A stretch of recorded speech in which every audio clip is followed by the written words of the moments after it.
aqoon-yahanku waa ayo waa su'aal mujtamacuuna isweydiiyaan u baahan waa ayo aqoon-yahanku ma nin laabtoog iyo warqada ku raran oo qaab gaara u labisan baa ma aha aqoon-yahanku sida aqoon-yahanku waa ninka ilaahay iyo rasuulkiisa af yaqaana kaasaa aqoon-yahan ah ilaahay nimaan af aqoon oo qur-aanka aqoonin rasuulkana af aqoon oo sunnaha aqoonin aqoon-yahan maaha kaasi qur-aanka bal u fiirso aayadda dadku inta badan xagga dambe ka soo qaataan laakiin xagga hore in lagu soo xidho ayaa wanaagsan amman huwa qaanitun aanaa alleyli saajidan waqaa'iman yaxdaru alaakhirah wayarjuu raxmata rabbih qul hal yastawi aladiina yaclamuuna waladiina laa yaclamuun ummaddu inta dambe aayadda soo qaataan ilaahay muxuu leeyahy subxaanahu wa tacaala mid habeenkii taagan saacadaha habeenkii intuu kaco weysaysto buu ilaahay ishortaagaya ummadoo huruda oo jawigu degan yahay mar waa sujuudsan yahay marna waa taagan yahay mar qur'aan buu akhrinaya mar waa ducaysanaya mar waa wardinaya saasaa salaaddii subax ugu soo gelaysa yaxdaru alaakhira aakhiru ka digtoon yahay wayarjuu raxmata rabbi rabbigii naxariistiisana waa rajaynaya arma ilaahay ku cadaaba arma ilaahay ku caraysan yahay arma xisaabtu kugu adkaata alla hortii baqdin baa ku jirta xagga kalena waa dadaalaya waa camal falaya wixii taalkiisa waa shaqaynaya ma u jeedaa markaasaa ilaahay wuxuu leeyahay miyay sima yihiin kuwa sidaa u dhaqmaya ee wax garanaya iyo kuwa aan waxba garanayn maalin baa waxaan soo galay meel biibita ah ama macmacaan le waxaa igu soo galay nin barfaysar ah oo aqoonta maadiga heer sare ka gaaray khaasatan ku takhasusay itisaalaadka waxyaabahan xidhiidhka warsgaarsiinta centerlightka ilaa intaa isku xidha PhD ku qaatay baa igu soo galay markaasuu hindhisay markaasuu wuxuu yidhi sorry mar labaad buu hindhisay wuxuu yidhi sorry mar saddexaad buu dhiso sorry buu yidhi san waxaan ku yidhi marka la hindhiso wax la yidhaahdo ma taqaanaa markaasuu mee sorry baan iridhi dad baa meesha fadhiya waa ka dul shanqaray waa inaan sorry please idhaahdaa wax kale ma garanaysaa oo la yidhaahdo markaasuu yidhi maya garan maayo da'diisu ilaa 70 madaxa buu geliyey kasaan ku yidhi diinta islaamku waxay qabtaa adeer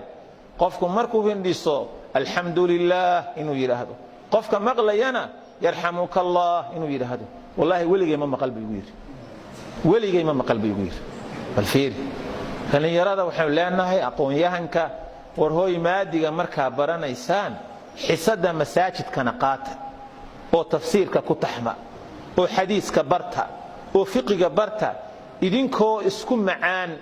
xaggana diintii xaggana maadigii ayaa jaamacadda ka baxaysaan hadduu qofku jaamacaadka ka baxo wuu ismahdinayaayo wuxuu isleeyahay madaa masaajid iminka fadhiisan karo oo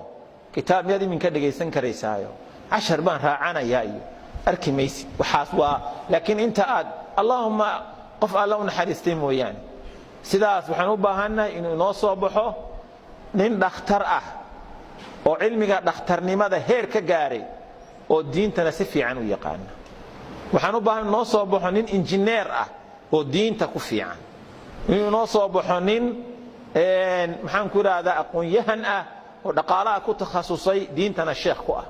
nin siyaasadda ku takhasusay diinta sheekh ku ah markaasaa mujtamacu isu dheelitirmaya taasay u baahan tahay arrinta muhimka ah in la ogaado ay fiican tahay sida awgeed fasahaadku marka la eego wuxuu noqon karayaa in uu dayacmo maalka maamulka oo xumaada fasahaadku sidiisaba idaarada iyo maamulka iyo maaraynta iyo fasahaadka maxaa ka dhaxeeya oo cilaaqo ah waxaa la yidhahdaa waxaa ka dhaxeeya caam iyo khaas oo haddii maamulka iyo maarayntu fasahaado maaliyaduna waa fasahaadaysaa oo ile maamulkay ku hoos jirta iyo maaraynta maaliyadi ma dhaqnaanayso laakiin waxa weeyaan qofku haddii maamulkii iyo maarayntii ay xumaato maamulka iyo maaraynta ayaa guda weyn fasahaadkooda maalka fasahaadka la lunsadana waa jusde ka mid ah oo markaa soo hoosgelaya idaarada iyo waxyaabaha maamulka la maamulo marka la ururiyo waxaa ugu muhiimsan baa la yidhaahdaa التخطيط والتنظيم والتنسيق والتوجيه والرقابة إن وحي لقرشيو لهبيو لإسكحيرو لهجاتيو لإلاليو maamulka iyo maareyntu waa inta marka la isu keeno marka la ururiyo inta soo noqonaya oo si fiican marka loo hagaajiyo fasaadka idaariga ah yani maamul xumada xagga maareynta xilka qofku hayo waxay arintaasi keeni kartaa inuu qofku mas'uuliyadiisa si xun uga faa'iideysto oo makaasib gaara uu kasbado oo xilkan uu hayo mas'uuliyadda ama shirkadu mas'uul ka yahay ama meel buu mas'uul ka yahay meherad iyo bakhaaro iyo mas'uul ka yahay ama wasaarad buu mas'uul ka yahay ama dawlad buu mas'uul ka yahay ama wuxuu mas'uul ka yahay wuxuu lamida waxyaabaha ummadu ay maxaan ku raada mas'uuliyaadkooda kala duwan waxay keenaysaa haddii maamulkiisu xun yahay iyo maareyntiisu in qofku uu si xun u adeegsado mansibka uu hayo oo hanti gaar ahaaneed ku lunsado oo si gaar ahaaneed cid wax ugu yeeleeyo sida awgeed waxa la laba sababood ayaa fasaadka maaliga ahi fasaadka idaariga ahi uu ku soo ururaya qofku inuu jecel yahay inuu manaafic dheef shakhsiyadeed oo aan sharciga iyo nidaamka jira u banayn inuu ku lunsado maamul xumadiisa uu mas'uulka ka yahay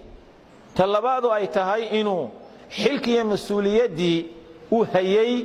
inuu markaa sidii ay ahayd uga soo bixi waayo oo uu markaa qofkii xilkiyo mas'uuliyadiisii ka cararo oo si fiican uga soo bixi waayo